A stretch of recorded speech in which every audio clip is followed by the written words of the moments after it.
I think for a lot of people, there are some one or two things they come across and they say, well, if this item here is true, it blows everything that I ever thought about the case upside down. Well, if it's something that happened at the time and it stayed with me and I could just never let it go. When Oswald had his press conference on Friday evening, someone said to him, "Did you shoot the president?" And his answer was, "Nobody axed me."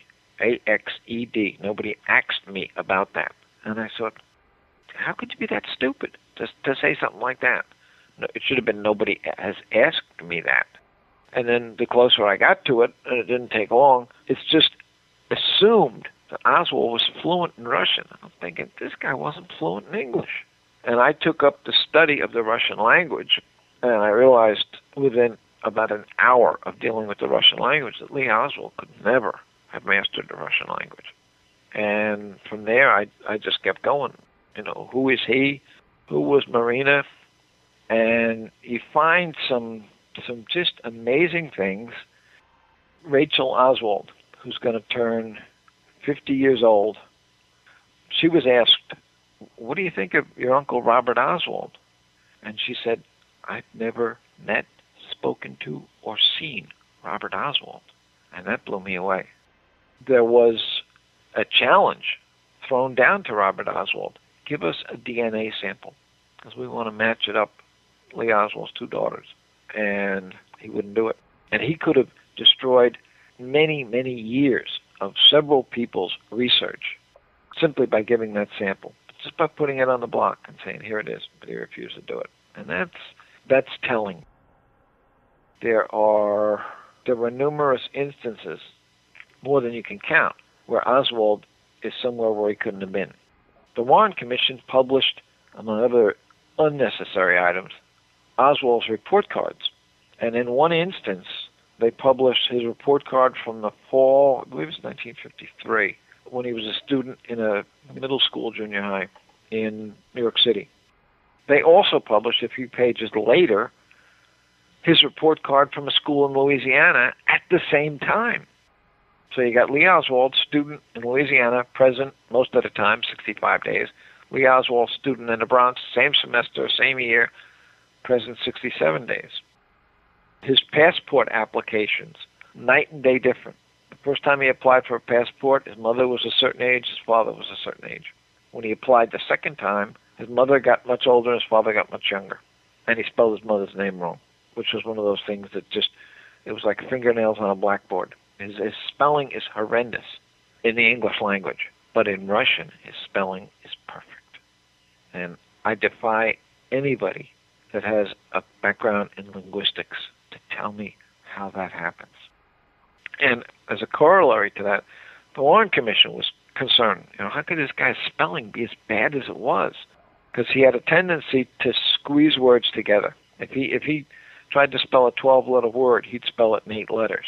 And they did a study. They commissioned the Mayo Clinic in Rochester, Minnesota, to do a study. And I used to carry those words in my pocket when I went to educational conferences, and I'd pull it out and I'd say to the muckety-muck, "What can you tell me about the person that spells these words like this?" And they'd look at it and they'd say, "How old is this?" I said, 22. "Oh, my God. Severe handicap in language." "Yeah, okay. Could that person just sit down and teach himself Russian?" Not a chance. What the study proved at the Mayo Clinic, and of course the Warren Commission didn't do anything with it because they didn't like what it said, they said when Oswald looked, he could not capture the full field of a long word, like independence, or let's say a word like bookkeeper. And when he tried to spell it, he'd botch it because he couldn't capture the full field of that word. Or be good enough to be considered an interpreter for his Russian ability. Yeah. I kid people. If Will Fritz had said to Oswald, "Tell me what a declension is," Oswald would have looked at him like, "Don't ask me questions I don't know." And the Russian language, believe me when I tell you, it is extremely difficult. It's got a whole different alphabet, and the difference between printing and script is monumental. You have to know when you reach a stressed or unstressed syllable, and that's a challenge in English. The words are so long, and it's a lazy, guttural language for the people that speak it. I don't remember the last time we spoke, but I went to Russia a couple of times. just to see how good my ability was, to get around and whatnot. And as it turned out, I brought a woman from Russia back with me. She went through Oswald's writing with me. She said, it's perfect. It's better than most Russians could do. And then I showed English spelling. And she said, how long was he in Russia? I said, 2.5 years. And she just said, no, not possible, not possible. And his time is all taken up. So where did he learn Russian? Because one thing that comes through loud and clear, and it came through in my work, there are too many times and too many places where there's too many Oswalds. And some of it is simply someone setting Lee Oswald up with a resume. He tried to get to Cuba when he went to Mexico, if he did any of the stuff, because he went to embassies. And going to an embassy does not get you anywhere. If you want to travel someplace, Cuba, Russia, you go to a consulate. He somehow worked his way out of the Marines on a hardship discharge, which, by the way, was not documented in any imaginable way. In America today, you cannot get a hardship from your job or from anything without immense documentation. And when all the documentation is checked, whoever is going to grant that disability is going to pick a medical individual and say, you're going to go and visit this character, and you're going to make a decision. There was no hint whatsoever documented that Oswald needed a hardship discharge. They wanted to get him out of the Marines so he could get to Russia in decent weather. But he had a resume that just, wow, it's perfect. He's an assassin. But if you flip the coin on Oswald's resume, and if Khrushchev had been killed in a limousine on November 22nd, Oswald had the resume for that too. He quit school when he was 16 years old and sat in the recruiting office till he turned 17 so he could join the Marines. He was gung-ho. He worked at a top secret CIA installation in Atsugi, Japan, with the U-2 aircraft. He, quote, defected to Russia and came back, and with photographs that he'd taken with a very small and very expensive camera. So the two resumes exist. It's just a matter of which file you want to pull out. There's a case in point where when you accumulate the data, all of a sudden patterns start to emerge. And the one thing that I found, and I found an awful lot of connections of all places, not the CIA and not ONI, but U.S. Army intelligence. And one of several things that happened in an odd way over the weekend of the assassination was they said that Army intelligence had a file on Henry Lee Oswald, but it was destroyed while being thermofaxed. In 1963, you put one page of a document into a cylinder that rotated rapidly and had a phone connection attached to it. Where you were sending that file, they had to have a phone connection operative in the machine, and the document came out at the other end. But it was done one page at a time.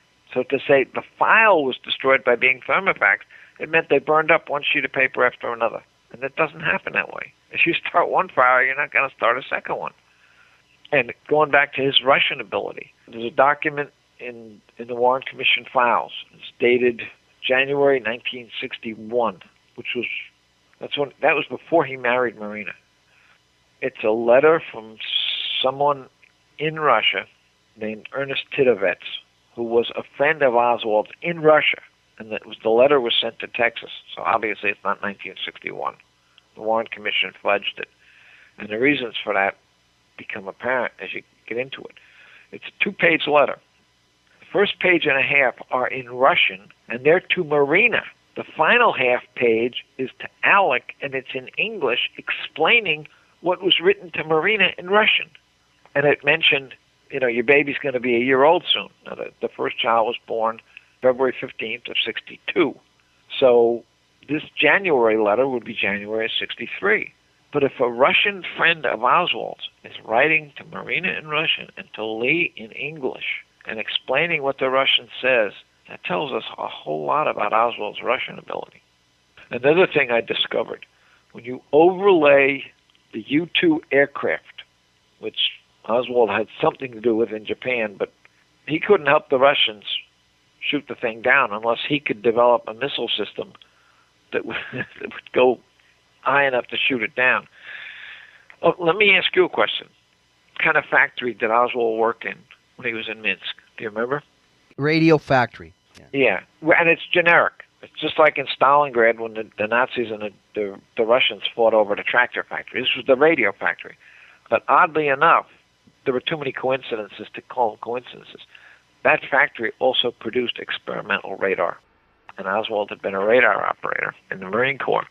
Again, the chronology of the U-2. It's shot down on May the 1st of 1960.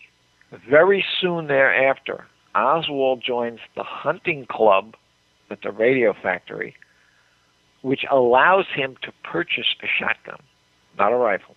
Rifles are illegal. Were illegal in the Soviet Union for reasons that became obvious in Dallas, Texas in 1963. He bought the gun for his own protection. Oswald then attended the trial of Gary Powers in August. And as soon as that trial was over, he began the steps to get himself brought home. And none of that's an accident. And in my thinking about all of this, I think Oswald originally and probably unknowingly was the scheduled U-2 patsy, because Eisenhower grilled Allen Dulles about the U-2 and said, look, what's the deal with this aircraft? Dulles says, nothing to worry about. It can't be shot down. The Russians have nothing that they can get it with. Okay, Eisenhower says, what about if the plane has some kind of mechanical failure? And Dulles just laughed the thing off. He said, it's constructed so lightly, it will disintegrate on the way down. And at 68,000 feet, a pilot does not want to jump out of a plane because of the pressure. They wanted to get as much intel as they could before the Paris Summit Conference, because once the Paris Summit Conference created détente in 1960, we can't send an aircraft over Russia after that. So we got to find out what we can before you guys make nice at the Paris Summit. So Eisenhower said, all right, fine, but make sure they go in April 1960. April 30th is the deadline. Well, it was already May in the United States when Powers took off. The plane that Powers was supposed to fly was literally taken off the taxiway for routine maintenance. And plane number 360 was put in its place. And Powers, in his own memoirs, said that plane was a dog. And few people realize it, but Gary Powers' flight was the first ever attempt to fly completely over the Soviet Union. On a day when Khrushchev had invested his political career in the fact that he and Eisenhower will be able to go to Paris and hammer out peace. Because that May Day, there was thousands of doves released, there were giant wooden doves in Red Square, and the American ambassador, Llewellyn Thompson, all of a sudden saw somebody with a lot of braid come running out on the top of Lenin's tomb, and there's a huddle. And he said, looking back, that was the moment when Khrushchev was told that they had shot down a U-2. And the U.S. said, yeah, one of our planes, got lost over a lake in Turkey. And that was the end. But my view on the whole thing is that it was meant to fail, and it was going to fail. But Powers wasn't going to be taken alive. And the blame would have fallen on Oswald. This all happened because a Marine radar operator defected to the Soviet Union. He told them what to do. Powers alive, all bets off. So Oswald had patsy practice. He was the chump that was supposed to, everybody mad enough to finally, once and for all, root out their rat's nest in Cuba. And instead of America getting mad, they got sad. You followed the newspapers for 5, 8, 10 days. Less and less, Oswald is Cuban, communist. He's just a malcontent, a loner. The whole Cuban angle winds down tremendously. But initially, Heidel bought the rifle. Oswald didn't. How it was ever shipped or collected can't be explained, because Oswald had a post office box in Dallas, and the only person who could receive mail there was Lee H. Oswald. The rifle is sent to Alec Heidel, and Oswald collected it? How? If you mail me something to Alec Heidel, well, today it would probably just be put in my mailbox. But it doesn't work that way. And the pistol is even more bizarre, because he paid $10 down and the rest was COD. And it was shipped Railway Express to a post office box, which cannot be done. The only thing that can be put in a post office box is United States mail. Not UPS, not FedEx then, and certainly not Railway Express. And as a COD, who paid for it? The mailman didn't pay for it. And both guns had been rebarreled. Another coincidence. So you couldn't really do the kind of ballistic stuff you wanted to do because the guns had been rebarreled. Well, I don't think anyone thinks that Carcano did anything that day. Those things were imported, I believe, into your country, and they were bought by the pound. So some jobber brought over 4,000 pounds of surplus junk and was paid by the pound. Then they cannibalized what they had. This stock is still good. That trigger guard is still good. We can use that barrel. They cannibalized all the stuff and sold them for $3 wholesale. And then it winds up in a catalog for $12. And why anybody would put a scope on that gun is unimaginable, because there's no real place to mount it. The gun that he supposedly ordered was not the one he got, the model number. And as a curiosity, the one that he ordered could have been broken down and would have been small enough when broken down that he could have carried it the way Wesley Frazier described it, cupped in his hand under his armpit. But the one that was found in the book depository was 34 inches when broken down, and you got to be a serious basketball player to put that thing in your palm and stick it under your armpit. So none of it works. Where did he get the ammunition? Where did the sling come from? Where did the clip come from? Never explained, just assumed. And the FBI went through millions and millions of cartridges from rifle ranges in a 50 to 75 mile radius of Dallas-Fort Worth. And I think they came up with 80 possible Mannlicher Carcano cartridges, none of which matched the ejector marks from the guns found in the book depository.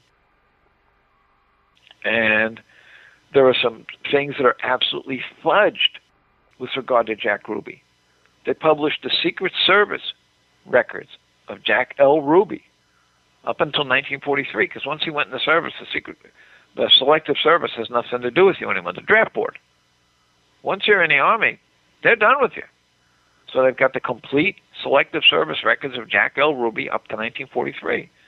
The problem is, Jacob Rubenstein did not become Jack L. Ruby until 1947. So whose records are these? Because I guarantee you, Ruby might have changed the name on his driver's license, but he damn sure didn't call a draft board in Illinois and say, I changed my name. Of course it didn't happen.